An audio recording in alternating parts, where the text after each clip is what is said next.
I am 15 years old, just celebrated my birthday. My family doesn't have a lot of money, so I didn't expect much. Mom cooked my favorite dinner, and we all had ice cream for dessert. I also got a birthday card with $25. It was a nice day. My boyfriend, 15 years, was invited to the birthday dinner but couldn't make it because he had to work. He felt really bad but promised to make up for it the next day. Even though he works, all of his paycheck goes to his parents to help support his big, 5 siblings, family. He has always been great about finding fun, interesting, creative things for us to do that are free, cheap. It inspired me to up my game and help find fun, cheap activities for us, but I'll admit that he's still so much better at it. So, while I absolutely was not expecting a gift, I was definitely looking forward to whatever he imagined up for our day. There's a bakery I love, but it's over an hour away from where we live. The desserts are delicious, but expensive. I often talk about this one cupcake I love from that bakery, but I can only enjoy it when I'm in the city and can afford it. He doesn't have a car, so he had to take a train, then walk, then take a train back to get me my favorite cupcake for my birthday. He also planned a historic walk of our town, with a bunch of obscure history he'd researched that I didn't know about. It was awesome. I asked to go home to put the cupcake in the fridge while we walked so it would be nice and fresh for me later. We went on a nice long historic walk and it was a great day. Not gonna lie. When I got home my mouth was already salivating thinking about that cupcake. When I opened the fridge, it was gone. I found the empty container in the trash. I went to the living room and asked my parents who ate my cupcake, and Dad dismissively said he did. He thought it was an extra. I threw a shit fit. I said it was my birthday cupcake and he was an asshole for eating it. He said if my BF really cared about me he would have bought me more than one, and that they gave me $25. So go buy more if it's really that important. He doesn't think he did anything wrong and is calling me an entitled brat for being upset. I think my BF went above and beyond to get me that cupcake, much more than my own father did for me, and he should feel ashamed and apologetic for what he did. I have been with my wife for 10 years now, and she always has had this habit of making me look bad with our finances. Whenever anything regarding spending money comes up, she will always say how broke we are and she doesn't have the money to do this or buy that. The thing is, we are doing well financially. We have decent jobs and combine our salary is roughly $125K / year. As of today our net worth is more than $1 million but less than 2. I had saved / invested a lot before getting married, so I gave us a good head start. I control the finances / take the lead, but we both agreed to living a very modest life. We both have our cars from college, for example, Honda and Toyota. She knows everything about our finances because at least once a month I go over it with her every time I deposit money in our investment accounts or our kids' college funds. For banking we have an emergency fund and I budget everything else to go straight into investments.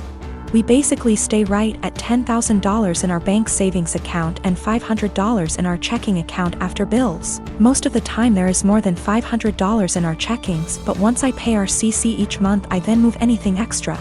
We always use the CC, so it's not like we only have $500 to spend. Our CC limit is $25,000.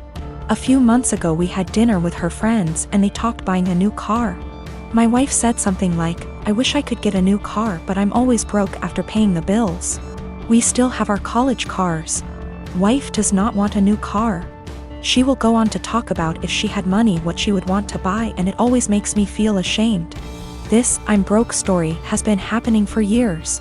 When we were driving home I asked her about.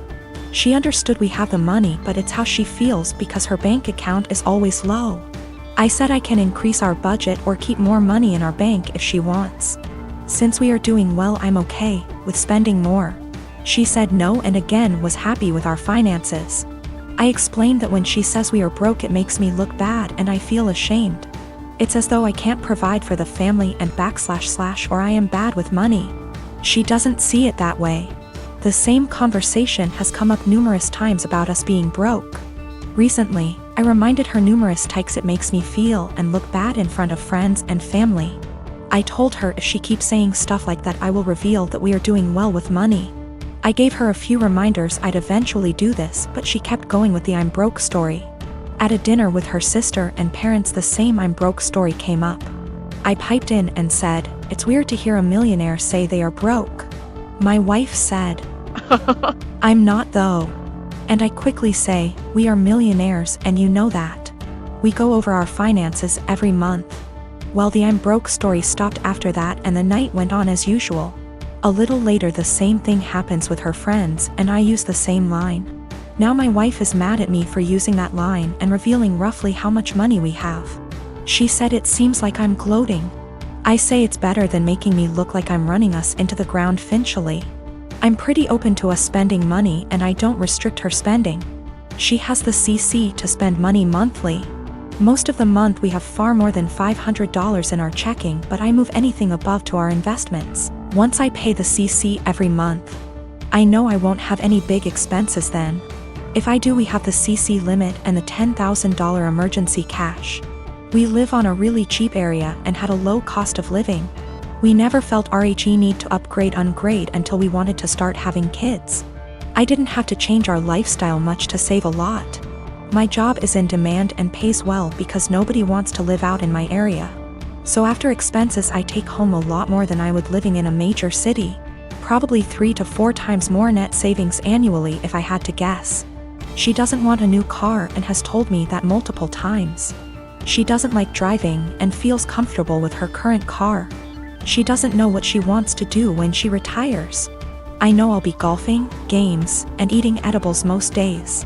I don't do any of this much now because we have kids and they will be my focus for a long time. I maybe golf 1 or 2 times a month AMD, that's the only times I take edibles. I'll speak more with my wife about this. I think she may not feel like it's her money since she never saved much before we got engaged. So I live in a flat with 3 other people, childhood best friend, a guy from my uni course and his cousin. For the most part we get along really well and rarely have disagreements. However, this has been a real point of contention lately. About 6 months ago I began a relationship with a guy I've known for a couple of years. I know it's still a fairly new relationship, but I really like him. He makes me really happy and we're pretty serious about each other. Up until recently, he would come visit me at my flat 3 to 4 times a week. This was mostly due to the fact that I have chronic fatigue and going on proper dates can be really challenging for me. Instead of going out to dinner or a film or whatever, we'd just chill in my room or the living room, watch TV and get takeout or cook together. I didn't really consult anyone about this, Bex to say. All the other flatmates have their partners over as often if not more so, and B, he rarely spends the night and usually leaves before 10 p.m. because of his work schedule. So the issue, 2 weeks ago, comes to me and tells me that I need to stop having my boyfriend over because it's starting to get annoying. I asked her why and she said it's irritating to have someone who doesn't live there, skulking around all the time. I pointed out that her boyfriend sleeps over 3 nights a week and thus is here more often than mine, and she claimed that was different because they've been together for 11 years and are moving in together once her lease is up. She said she's discussed it with the other flatmates and they've all agreed he needs to stop coming over or he has to chip into the rent, because it's getting ridiculous. Note, nobody else's partner chips in on the rent. I confirmed with the other 2 that yes, this is an agreement they've made. Though my best friend said basically made her agree by threatening to cut off the Wi-Fi and utilities, which are in her name, if she didn't. I asked if this rule applies to everyone, but apparently it's just me. I pointed out that it's unfair and was basically told to deal with it. My potential assholery, I've begun loudly insisting that if my partner isn't allowed to come over, neither is anybody else's. If I answer the door to anyone's partner, I'll send them away. If I come home and someone's partner is there, I'll make a point to mention that I thought we weren't having partners who don't pay rent over anymore. I've asked boyfriend over and over how much rent he's paying and pretend to be affronted and make a fuss when he says he doesn't. Everyone's pretty pissed at me and is telling me I'm being unreasonable. I know I'm being petty, but I think it's unreasonable that there's one rule for me and another for everyone else, and I'm trying to make that point. Am I really the asshole here? Some questions people keep asking. If I knew of something my boyfriend was doing to be annoying / if anyone had told me that he was doing something, I'd have included it. I'm not aware of anything he does, and when I ask why I doesn't like him I just get a shrug and just do. I will also state I'm bi, and she's never had an issue with any female partners I've had. We don't hang out in the living room much. We literally only use it if there's something we want to watch that I can't get on my bedroom TV and there's nobody else in there. We use the kitchen more often than the living room, but honestly even that isn't that often. We eat far too much takeout pizza rip. A lot of people seem confused, so just clearing up who's who in the situation. The one who brought all this up is not my best friend. Not to get too much into a tangent, but basically just over a year ago I was moving out of halls at university and was looking for a new place, so we decided to move in together. At the same time, a dude from my course was looking for a flat share. We couldn't find a 3-bed but found a really nice 4-bed, and he mentioned his cousin was also looking for somewhere to live, so she got on board too. I only met her last year and we don't really know each other very well. By chronic fatigue I mean chronic fatigue syndrome. Sorry, that's apparently so unclear.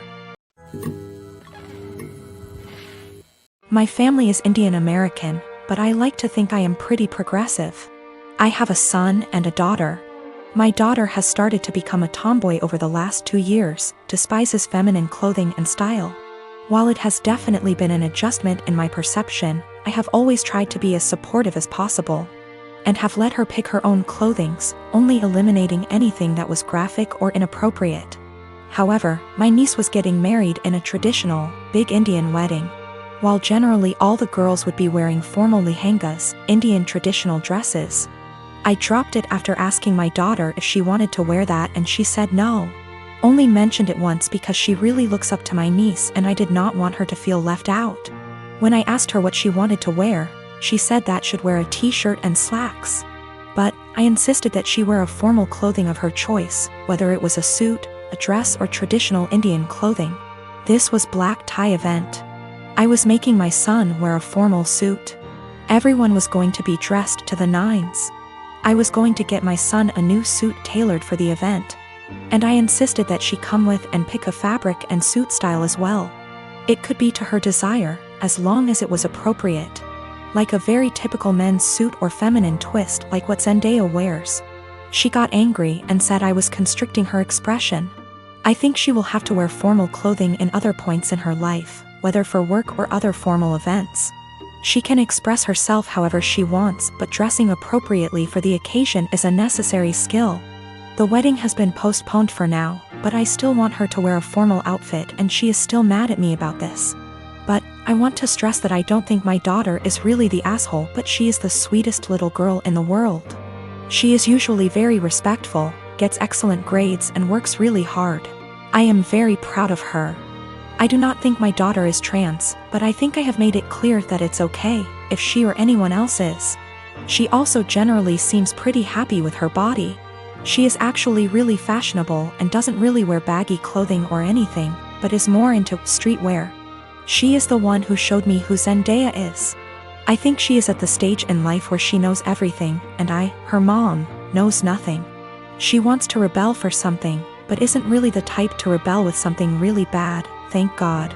So she decided this is a justified area to rebel. She is also at home, and I haven't really allowed her to go out because of the current circumstances. So think she feels cooped up, and now everything about me is annoying her. I have decided to take a hard stance on because my daughter really wants to go. She loves her cousin and my family, and she is a really social person who would love weddings. Telling her not to go would hurt her, I think, and would be counterproductive in the long term. This is the first wedding in our family and the first time my kids will see a traditional Indian wedding. They have never seen one before, so I think it's important that they learn and feel connected to our culture. If she decides not to go as an act of rebellion, I know my daughter, and I know she will feel really sad afterwards. Parenting is hard, and I was always a girly girl, and so were all the people around me, so this uncharted territory for me.